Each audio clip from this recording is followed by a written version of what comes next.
AP మంత్రి నారా లోకేష్ మాట్లాడుతున్నారు, live చూద్దాం.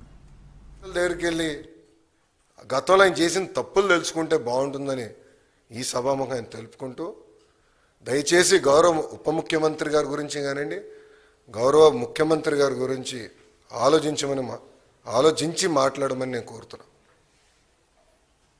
ఈరోజు ప్రజలు వాళ్ళని గెలిపించారు. ఎవరికి రాని మెజారిటీలతో వాళ్ళు గెలిచి ఒక ముఖ్యమంత్రిగా ఉప ముఖ్యమంత్రిగా ఉన్నారు. వాళ్ళని కించపరిచే విధంగా మటుకు మాడితే మేము సహించాం. చాలా ఫర్మ్గా మేము కూడా మాడతాం. మిమ్మల్ని వదిలిపెట్టే ప్రసక్తే ఉండదు.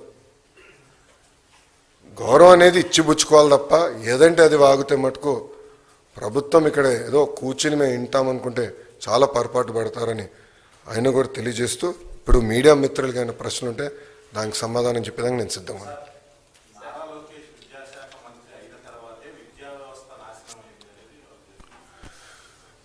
జగన్మోహన్ రెడ్డి గారు హెలికాప్టర్లో తిరిగేవాడండి. ఆయన పైన హెలికాప్టర్లో తిరుగుతుంటే కింద చెట్లు నరికిన రోజులున్నాయి. ఆయన హెలికాప్టర్లో తిరుగుతుంటే కింద ట్రాఫిక్ ఆపేసిన రోజులు కూడా ప్రజలు చూశారు. అందుకే వాస్తవాలు ఆయన తెలీదు.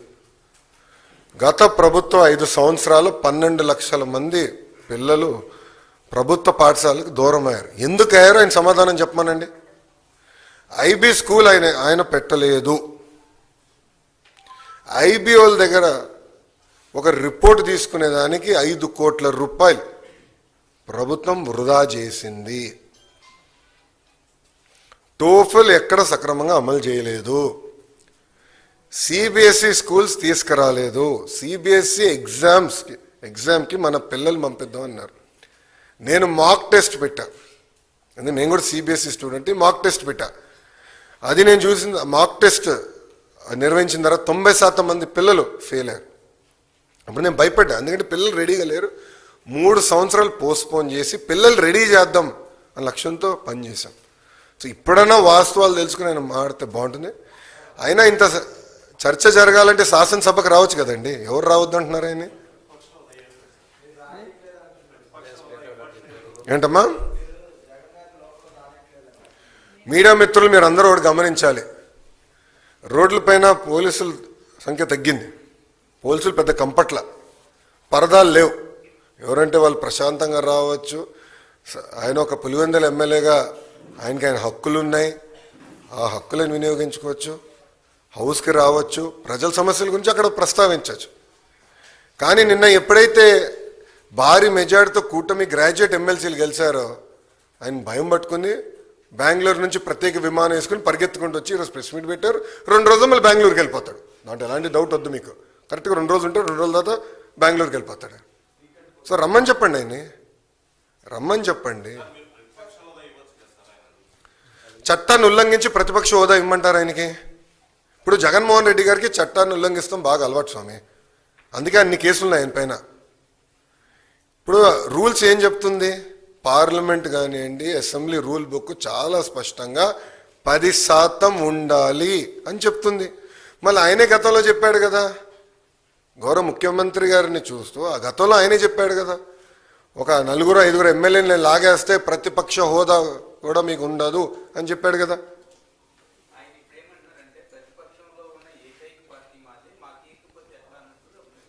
రమ్మని చెప్పండి సార్. ఐ థింక్ రోల్ 11 వాళ్ళకి కేటాయించాం.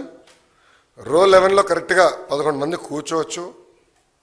రమ్మని చెప్పండి, చర్చిద్దాం. వాళ్ళకున్న సంఖ్య ప్రకారం, అంటే ప్రజలు నిర్ణయించిన సంఖ్య ప్రకారం టైం వస్తుంది అని మాట్లాడచ్చు. ఎవరు మాట్లాడొద్దన్నారు? ఈరోజు ప్రతి సభ్యుడికి స్పీకర్ గారు మైక్ ఇస్తున్నారు, డిప్యూటీ స్పీకర్ గారు మైక్ ఇస్తున్నారు.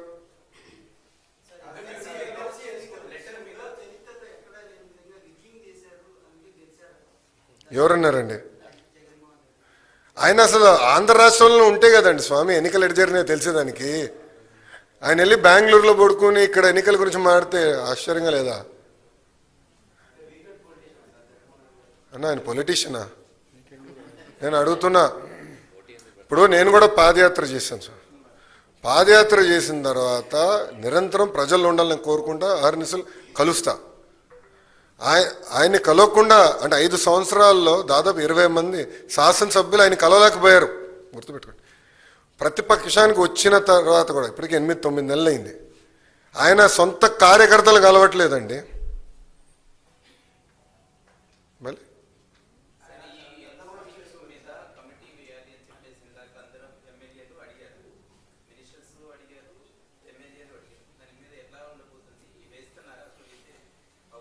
అది స్పీకర్ గారు ఇవ్వాల్సిన డైరెక్షన్. స్పీకర్ గారు ఇవ్వాల్సిన డైరెక్షన్ గురించి నేను మాట్లాడకూడదు. స్పీకర్ గారు ఏ నిర్ణయం తీసుకున్నా ప్రభుత్వం దానికి కట్టుబడి ఉంది.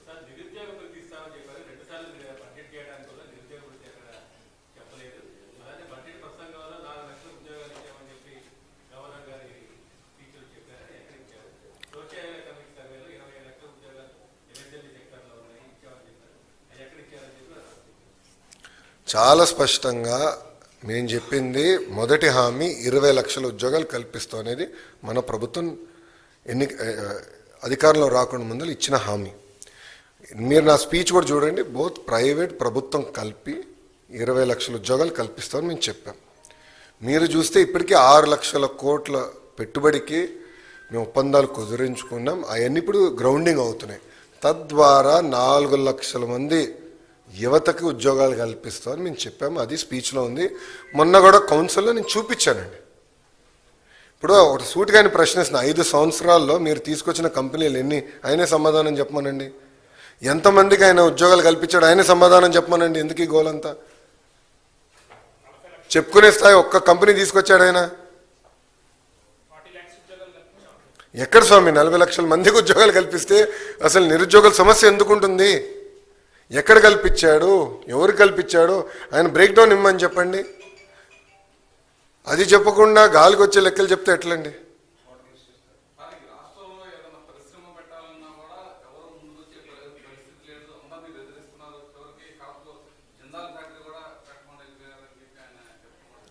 టీసీఎస్ ఎందుకు వచ్చిందండి? ఆసిలర్ మెత్తల్ ఎందుకు వచ్చిందండి? ఎన్టీపీసీ గ్రీన్ ఎందుకు వచ్చింది? ఎల్జీ ఎలక్ట్రానిక్స్ ఎందుకు వచ్చింది అని ఆయన కంపట్లేదా? జిందాల్ గురించి ఆయన మాట్లాడుతున్నారు. ఆయన అధికారులు ఉన్నప్పుడు ఏం పీకాడు ఆయన? కడప స్టీల్ ప్లాంట్ పనులు ఎందుకు ముందరికి వెళ్ళలేదు ఆయన అధికారులు ఉన్నప్పుడు? పోలవరం పనులు ఎందుకు ముందరికి వెళ్ళలేదు ఆయన అధికారులు ఉన్నప్పుడు? అమరావతి పనులు ఎందుకు ఆపేశాడు ఆయన అధికారులు ఉన్నప్పుడు? దానికి స్పష్టంగా సమాధానం చెప్పమనండి. అది చెప్పకుండా ఏదంటే అది వాగితే ఎట్లా ఒప్పుకుంటాం? వాస్తవాలు దగ్గర ఉండాలి కదా. ఆయన ఎప్పుడు లేని విధంగా పెట్టుబడులు ఆంధ్ర రాష్ట్రానికి వస్తున్నాయి. మళ్ళీ ఇన్వెస్ట్మెంట్ మ్యాప్ పైన ఆంధ్ర రాష్ట్రం వచ్చింది. ఇప్పుడు ఒక్కొక్క కంపెనీ గ్రౌండ్ చేసుకుంటూ మేము వెళ్తున్నాం. అది మా పైన ఉన్న బాధ్యత కదా. ఏదండి?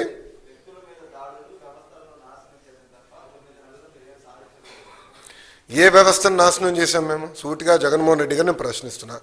ఏ వ్యక్తి పైన మేము దాడి చేశాం? జగన్మోహన్ రెడ్డి గారు ఈరోజు ఆంధ్ర రాష్ట్రంలో ఎక్కడికంటే అక్కడ తిరుగుతున్నాడు కదా. ఇప్పుడు 2-3 సార్లు బయటకు వచ్చారు, ప్రశాంతంగా వెళ్తున్నారు కదా. ఆయన గేటుకి మేము తాడు కట్టలేదే, ఆయన వెళ్తున్న వాహనాలపైన చెప్పులు మేము వేయలేదే. ఆనాడు చంద్రబాబు నాయుడు గారు పల్నాడు ప్రాంతానికి వెళ్ళాలంటే గేట్కి తాడు కట్టారండి. అంతేకాకుండా ఏకంగా అమరావతిని సందర్శించేదానికి మేము అందరం బస్సులో వెళ్తుంటే వైకాపా కార్యకర్త చెప్పు ఆ బస్ మీద ఇసిరేశాడు. అప్పుడున్న డీజీ ఏమన్నాడండి? ప్రజాస్వామ్యంలో ఎక్స్ప్రెషన్ అంటే అది ఫ్రీడమ్ ఆఫ్ ఎక్స్ప్రెషన్ అంటే చూడండి ఏ స్థాయికి వెళ్ళారు. వాళ్ళు తప్పులు గతంలో చేశారు, దానికి వాళ్ళు చిక్కుంటున్నారు. దానికి మేమేం చేయగలుగుతాం?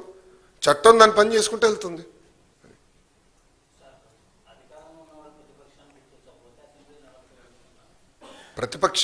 వాళ్ళు ప్రతిపక్షంలో ఉన్నారని ప్రజలే గుర్తించారు. అందుకే ప్రజల్ని వాళ్ళు అక్కడ కూర్చోబెట్టారు.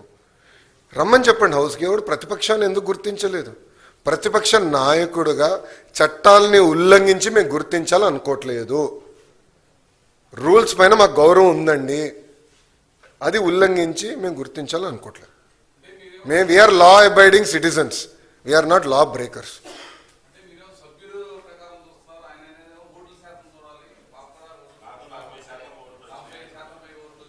మన రూల్ బుక్ ఏమంటుందండి? ఇప్పుడు ఇదే అంటే జగన్మోహన్ రెడ్డి గారు ఛాన్స్ ఇస్తే prevention of money laundering act తీసేస్తాడు. ఇదే ఛాన్స్ కానీ జగన్మోహన్ రెడ్డి గారికి ఇస్తే సిబిఐని రద్దు చేస్తాడు, సిఐడిని మూసేస్తాడు ఆయన. ఎందుకంటే ఆయన దందాకి అడ్డొస్తున్నారు కదా వీళ్ళు. రూల్ బుక్ ఏం చెప్తుంది? 10% ఉండాలి. ఇప్పుడు ఒక విషయం చెప్తున్నానండి, నేను ఎమ్మెల్యేగా గెలవపోతే నేను హౌస్కి రావాలనుకుంటే ఎట్లా అండి? ఇప్పుడు ఒక్క ఓటుతో ఓడిపోయినా ఓటమియే, ఒక ఓటుతో గెలిచినా గెలుస్తామే. ప్రజలు నిర్ణయిస్తారు. That is the beauty of democracy. ఇప్పుడు అరవింద్ కేజ్రీవాల్ గారు ఓడిపోయారు, నేను అసెంబ్లీకి రావాలని అంటే నాకు ఇంత పర్సెంటేజ్ ఓటింగ్ వచ్చింది, 40% ఓట్లు నాకు వచ్చింది, నేను హౌస్లోకి వస్తాను, అసెంబ్లీలోకి వచ్చి కూర్చుంటానంటే ఎట్లా అవుతుందండి? ఇది ఒక సిస్టమ్ ఉంది డెమోక్రసీలో, ఆ సిస్టమ్ మనం అందరం పాటించాలి కదా.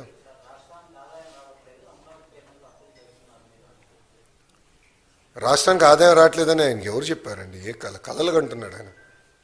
ఏ ఆత్మ చెప్పిందో మరి ఆయన? ఎందుకంటే ఆయనకు ఆత్మలతో మాడతాం బాగా ఇష్టం స్వామి. రాత్రి ఒక ఆత్మతో మాడతాడు, పొద్దున ఒక నిర్ణయం తీసుకుంటాడు. రాష్ట్రం వాళ్ళు చేసిన విధ్వంసం వల్ల ఆదాయం పడిపోయింది. దారి తప్పిన రాష్ట్రాన్ని సరైన దారిలో మేము పెట్టాం. ఈరోజు ఆదాయం పెరుగుతుంది. 1 by 1 సెట్ చేసుకుంటా మేము వస్తున్నాం. అమరావతి వన్స్ అగైన్ నేను చెప్తున్నా, it is a self financing project. కేంద్ర ప్రభుత్వం 15,000 కోట్లు అమరావతికి నిధులు కేటాయించింది. ఆ నిధులు మేము ఖర్చు పెడుతున్నాం. దానిపైన ఉన్న ఇంట్రెస్ట్ కానీ టర్మ్ పేమెంట్ కానీ అది కేంద్ర ప్రభుత్వం చేస్తుంది. పోలవరం ప్రాజెక్టుకి నిధులు ఈరోజు మంజూరైనవి. అంతెందుకండి, ఎన్నికల ముందల విశాఖ స్టీల్ ప్లాంట్ ప్రైవేటీకరణ అవుతుందని చెప్పిన వాళ్ళు వైకాపా నాయకులు. ఈరోజు కూటమి ప్రభుత్వం కలిసికట్టుగా పోరాడి విశాఖ స్టీల్ ప్లాంట్ని ప్రైవేటీకరణ జరగకుండా చేసుకున్నాం. అది మాకున్న చిత్తశుద్ధి. 13,000 కోట్ల రూపాయలు అండి. కేంద్ర ప్రభుత్వం 11,000 కోట్ల రూపాయలు, రాష్ట్ర ప్రభుత్వం సుమారుగా 2,800 కోట్ల రూపాయలు. రెండు జోడించుకుని విశాఖ ఉక్కుని మేము కాపాడుకున్నాం. అది దాని గురించి మాట్లాడమనండి.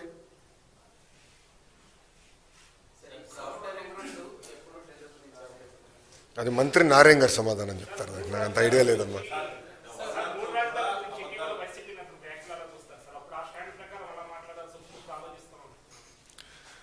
అంటే ముందల జగన్మోహన్ రెడ్డి గారికి సబ్జెక్ట్ మీద క్లారిటీ ఉంటే బాగుంటుంది కదా. మీడియా మిత్రులు వెళ్ళినప్పుడు అడగాల్సింది ఆయన స్టాండ్ ఏంటో అమరావతి పైన.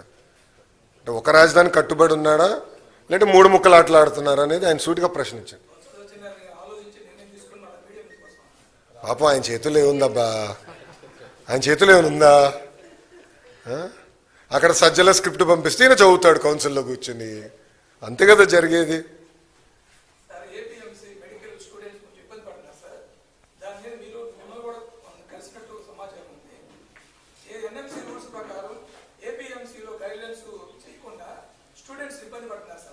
No.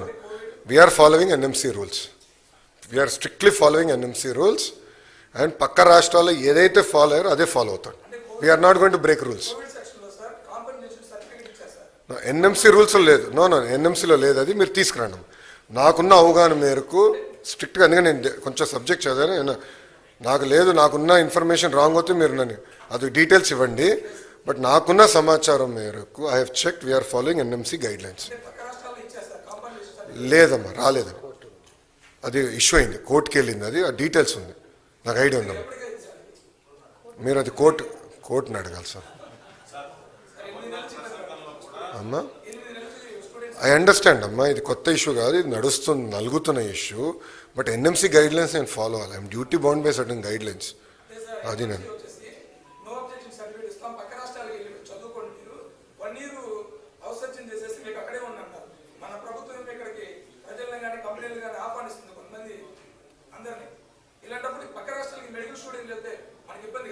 Sir, let me follow the rules, the guidelines laid down.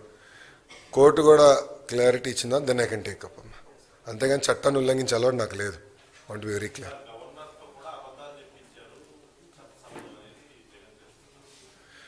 అమ్మా మీరు గమనిస్తే వాస్తవాలే గవర్నర్ గారు పలికారు. చాలా క్లారిటీగా ఉంది. స్పీచ్ పైన కూడా కౌన్సిల్లో వాళ్ళు దుష్ప్రచారం చేయాలని ప్రయత్నించినప్పుడు నేను చాలా స్పష్టంగా చదివి చెప్పాను. దాని తర్వాత నన్ను సోషల్ మీడియాలో కూడా పెట్టి ఉద్యోగాలు ఇవ్వలేదు అనే ట్రోల్ కూడా చేశారు. But I stand by my word. అవాస్తవాలు చెప్తాం మాకు అలవాటు లేదు. ఏముంది దాంట్లో? చాలా స్పష్టంగా ఇన్ని లక్షల కోట్ల పెట్టుబడి, దీని ద్వారా ఇన్ని లక్షల మందికి ఉద్యోగాలు వస్తాయి అని చాలా స్పష్టంగా పేర్కొన్నా. దాన్ని మేము కట్టుబడినాం.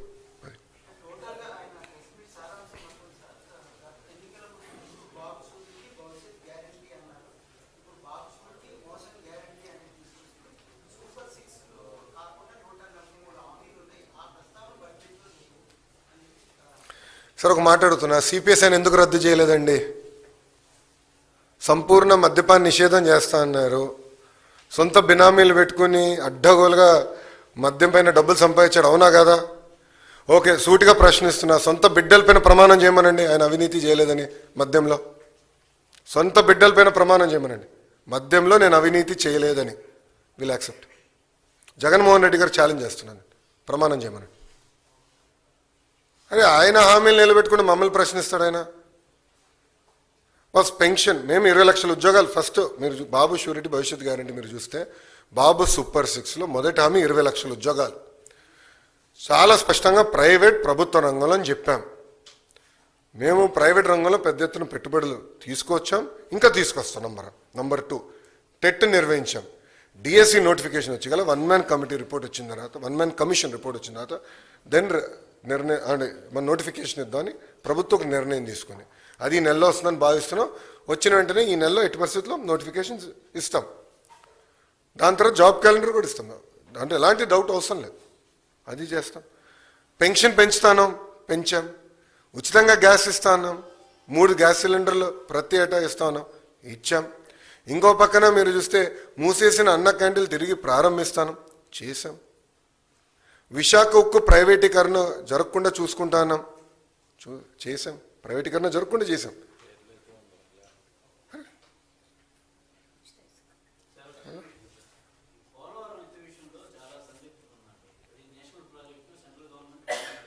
ఎవరికుందండి డౌట్?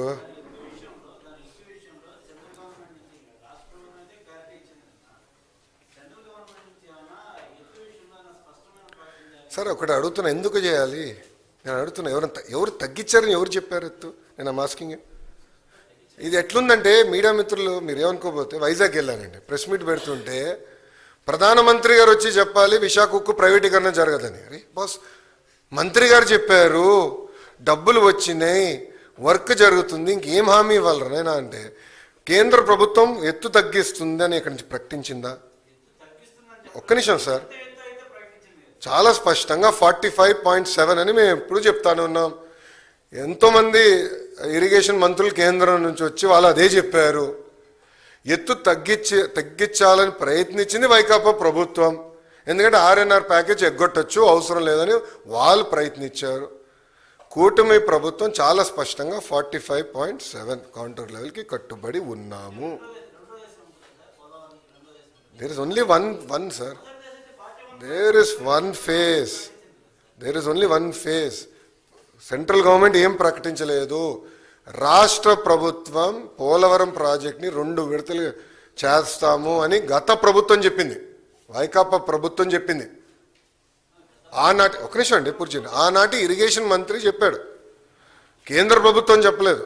కేంద్ర ప్రభుత్వం goes by what state government says boss. ఎందుకంటే ఇంప్లిమెంటేషన్ ఏజెన్సీ రాష్ట్ర ప్రభుత్వం. 45.7కి మేము కట్టుబడి ఉన్నాం. మీకు ఎలాంటి డౌట్ అసలు లేదు, ఎలాంటి డౌట్ అసలు.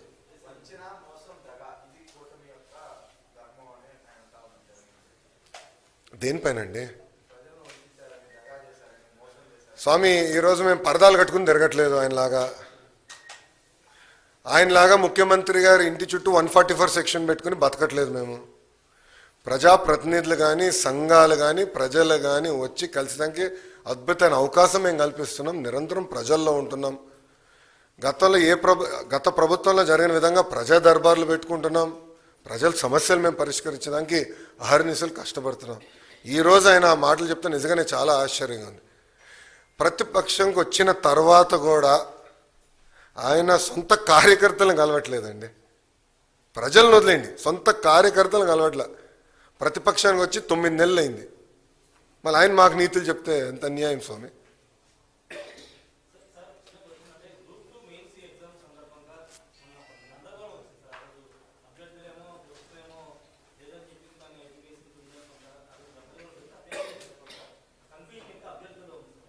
ఎగ్జామ్ అయిపోయింది కదండి, ఎగ్జామ్ అయిపోయింది కదమ్మా. ప్రభుత్వం పైన ఉన్న బాధ్యత ఆ రోజు లేదు, ఇట్లా అడుగుతున్నారు, టైం కావాలని అడుగుతున్నారని మేము లెటర్ కూడా రాసాం. ఏపీపీఎస్సీ చైర్మన్ గారు లేదు, యాజ్ పర్ షెడ్యూల్ మేము నిర్వహిస్తాం, మేము ముందరికి వెళ్ళాలని నిర్ణయం తీసుకున్నామని చెప్పారు. It is a constitutional body. Chairman గారు నియమించే అధికారం ప్రభుత్వానికి ఉంది తప్ప తర్వాత వాళ్ళు తీసుకున్న నిర్ణయాలు as a independent body they are taking decisions just like election commission. No అయిపోయినా? షూర్. ఓకేనా? Thank you very much. జై హింద్.